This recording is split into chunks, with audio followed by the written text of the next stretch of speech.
संसद के मॉनसून सत्र की इसलिए चर्चा कर देते हैं क्योंकि सोमवार से 20 जुलाई से संसद के मॉनसून सत्र की शुरुआत होगी। ये सत्र 13 जुलाई तक चलेगा। कल सरकार ने सर्वदलीय बैठक बुलाया और इस बैठक में सरकार सभी दलों से संसद के दोनों सदनों की कार्रवाई सुचारू रूप से चलाने में सहयोग की अपील करेगी। विपक्ष मोदी सरकार को घेरने के लिए अस्त्र तैयार कर चुका है।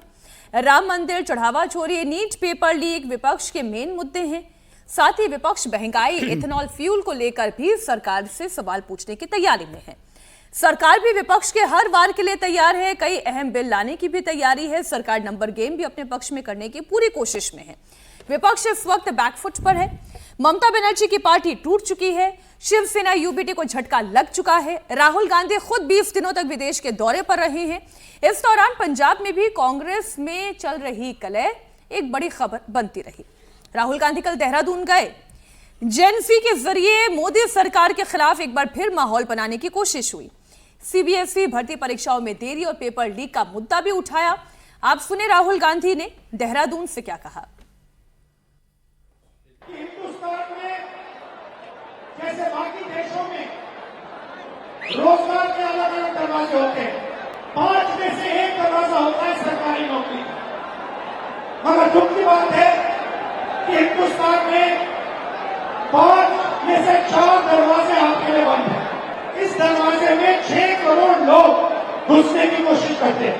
अगर आपके पास पैसा है, अगर आप भ्रष्ट हो, अगर आप ईमानदार नहीं हो और अगर आप चोरी करके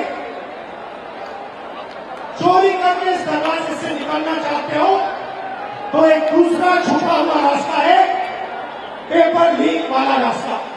99.9% लोग हमारे जो स्टूडेंट्स हैं वो ईमानदार हैं, वो इस रास्ते में निकलते हैं। मगर 1% लोग सिस्टम का प्रयोग करके इस रास्ते का यूज करते हैं और बाकी सारे के सारे युवाओं को नुकसान होता है। अब ये जो तस्वीर आप देख रहे हैं, जेनजी का मुद्दा, युवा का मुद्दा, महंगाई का मुद्दा, मैं फिर कहती हूं ये तमाम मुद्दे हैं, लेकिन उन मुद्दों को उठाने की सही टाइमिंग क्या है।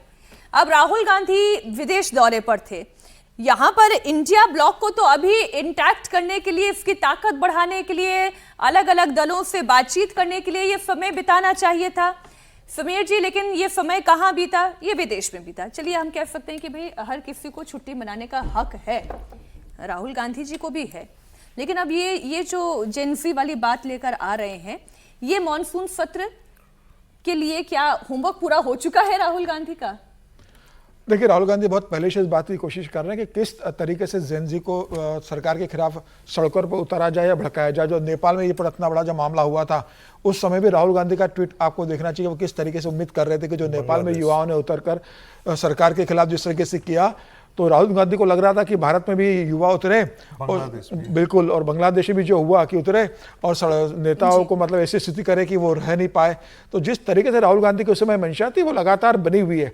चूंकि राहुल गांधी को वो जनता का समर्थन नहीं मिल पा रहा, राहुल गांधी को वो युवाओं का समर्थन नहीं मिल पा रहा, राहुल गांधी इस बात को समझ रहे हैं कि अब उनके हाथ से वो बाजी नहीं है। प्रधानमंत्री मोदी की सरकार ने जिस तरीके से पिछले 12 साल में काम किया, युवाओं को लेकर काम किया, ठीक है, किसी विषय पर किसी बात का विरोध आलोचना की जा सकती है, लेकिन अगर 12 साल के प्रधानमंत्री मोदी का काम देखेंगे तो मुझे लग रहा है कि कांग्रेस के 70 साल के काम की इसकी तुलना नहीं हो सकती। इतना शानदार काम 12 साल में प्रधानमंत्री मोदी ने किया है। और वो एजुकेशन का सेक्टर हो, इंफ्रास्ट्रक्चर का सेक्टर हो, फॉरेन पॉलिसी हो, इंटरनल सिक्योरिटी हो, विदेश नीति हो, किसी भी क्षेत्र में अगर देख लीजिए, किसानों को आय को लेकर हो, हर क्षेत्र में प्रधानमंत्री मोदी का जो काम रहा है, उसके बाद कांग्रेस के पास कोई ऐसा मुद्दा नहीं है कि जनता के बीच लेकर जा सके। तो मुझे लगता है कि ये कारण भी कि राहुल गांधी कहते हैं कि अब देश में करने के लिए कुछ है नहीं, तो चलो कुछ विदेश के समय लंबा बिताकर आते हैं। उत्तराखंड में अगर वो गए तो इस बात को जानते हैं कि उत्तराखंड में 8-9 महीने 10 महीने के बाद चुनाव होने वाले, उत्तर प्रदेश, उत्तराखंड में, गोवा में, मणिपुर में, पंजाब में चुनाव होंगे। तो वो उत्तराखंड में उन्होंने इस बात की शुरुआत की और पार्टी ने कहा होगा कि भाई राहुल गांधी युवा है, युवाओं की गूंज की बात करेंगे तो युवा वोटर हमारे साथ जुड़ेगा। कोशिश करने में कोई हर्ज नहीं है, राहुल गांधी का अधिकार है, वो अपनी पार्टी का प्रचार करे, मुद्दे उठाए। लेकिन राहुल गांधी की पहली जरूरत यह थी कि राहुल गांधी विदेश से लौट कर आए, तो 20 तारीख को सत्र शुरू हो रहा है, तो राहुल गांधी, ममता बनर्जी, अरविंद केजरीवाल, अखिलेश यादव, तेजस्वी यादव, उद्धव ठाकरे, शरद पवार, डीएमके, जो तमाम उनके इंडिया गठबंधन के, उनसे बात करते, सबको बैठक में बुलाते, दिल्ली में एक अपनी बैठक करते, संसद की क्या रणनीति होगी उसको तय करते, संसद से लेकर सड़क तक सरकार को कैसे घेरेंगे इसकी रणनीति तय करते, एक सार्वजनिक पत्रकार वार्ता सबको लेकर करते और बताते कि हम क्या सरकार को घेरने वाले, और इन पार्टियों का हमारा समर्थन है। कांग्रेस फिलहाल मुझे लग रहा है जो सोमवार से सत्र शुरू हो रहा है उसमें कांग्रेस अकेली पड़ती नजर आ रही है और कोई उनके साथ नजर नहीं आ रहा है।